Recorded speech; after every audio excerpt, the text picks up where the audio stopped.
ನಮಸ್ಕಾರ ಸ್ನೇಹಿತರೆ.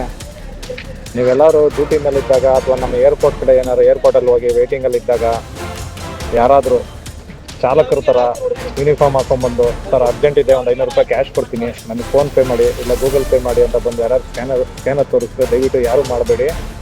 ನಮ್ಮ ಸಿಟಿಯಲ್ಲೂ ಮತ್ತು ಏರ್ಪೋರ್ಟಲ್ಲೂ ತುಂಬ ಫ್ರಾಡ್ಗಳು ಉಟ್ಕೊಂಡ್ಬಿಟ್ಟಿದ್ದಾರೆ. ಮೋಸ ಮಾಡೋದಕ್ಕೆ ಅವ್ರು ಹುಡುಕೊಂಡಿರೋ ಟೆಕ್ನಿಕ್ಕು ಅವರು ಡ್ರೈವರ್ ಥರ ಯೂನಿಫಾರ್ಮ್ ಹಾಕೊಂಡ್ಬರೋದು.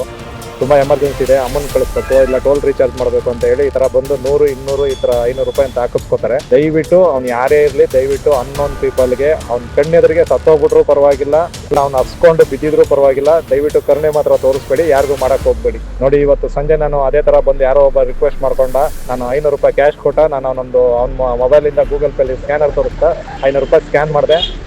ನನ್ನ ಅಕೌಂಟು ಇವಾಗ ಫ್ರೀಸ್ ಆಗಿಬಿಟ್ಟಿದೆ. ಈಗ ನನ್ನ ಅಕೌಂಟಲ್ಲಿ 1 ರೂಪಾಯಿನೂ ನಾನು ಆಚೆ ಫೋನ್ಪೇನೂ ಮಾಡೋಕ್ಕಾಗಲ್ಲ, ಗೂಗಲ್ ಪೇನೂ ಮಾಡೋಕ್ಕಾಗಲ್ಲ, ATM ಡ್ರಾ ಮಾಡೋಕ್ಕಾಗಲ್ಲ. ಎಲ್ಲ ಥರದಲ್ಲೂ ಅಕೌಂಟ್ ಬ್ಲಾಕ್ ಆಗುತ್ತೆ, ಫ್ರೀಸ್ ಆಗುತ್ತೆ.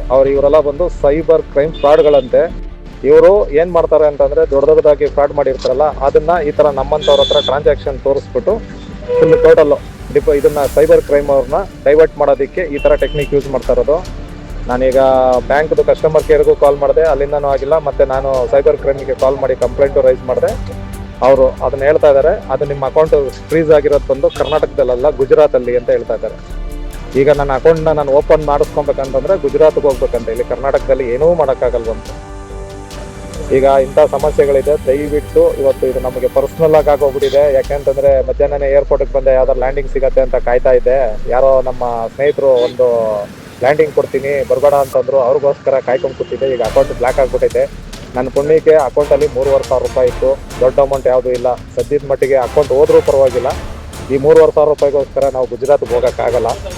ಏನೋ ಸಣ್ಣ ಪುಟ್ಟ ಅಮೌಂಟ್ ಆಗಿದ್ದಕ್ಕೆ ಹೋಗ್ಲಿ, ನನಗೇನು ಅಂತ ಟೆನ್ಷನ್ ಆಗ್ತಾಯಿಲ್ಲ. ಏನಾದ್ರು ದೊಡ್ಡ ಅಮೌಂಟ್ ನಾಳೆಗೆ ಏನಾದ್ರು EMIಗೋ ಅಥವಾ ಡ್ರೈವರ್ ಸ್ಯಾಲ್ರಿಗೋ ಅಂತ ಕಮಿಟ್ಮೆಂಟ್ ದುಡ್ಡು ಇಟ್ಟಿದ್ದಾಗ ಈ ಥರ ಆಗಿಬಿಟ್ರೆ ಏನು ಮಾಡಬೇಕು ಯೋಚನೆ ಮಾಡಿ. ದಯವಿಟ್ಟು ಬಿ ಕೇರ್ಫುಲ್ ಅಂಡ್ ಮತ್ತು ನಿಮ್ಮ ತುಂಬ ಆತ್ಮೀಯ ಸ್ನೇಹಿತರಿಗೂ ಈ ಥರ ಇನ್ಫಾರ್ಮ್ ಮಾಡಿ. ದಯವಿಟ್ಟು ಕಣ್ಣೆದುರಿಗೆ ಅನ್ನೋನ್ ಪೀಪಲ್, ಅವರು ಡ್ರೈವರೇ ಆಗಿರಲಿ, ಇನ್ನೊಬ್ಬರೇ ಆಗಿರಲಿ, ಸೆಕ್ಯೂರಿಟಿನೇ ಆಗಿರಲಿ, ಯಾರೇ ಆಗಿದ್ರು ಯಾರಿಗೂ ಈ ಸ್ಕ್ಯಾನ್ ಮಾಡೋದು, ದುಡ್ಡು ತಗೊಳ್ಳೋದು ಇವೆಲ್ಲ ಯಾವುದು ಸಹಾಯ ಮಾಡೋದು ಬೇಕಾಗಿಲ್ಲ.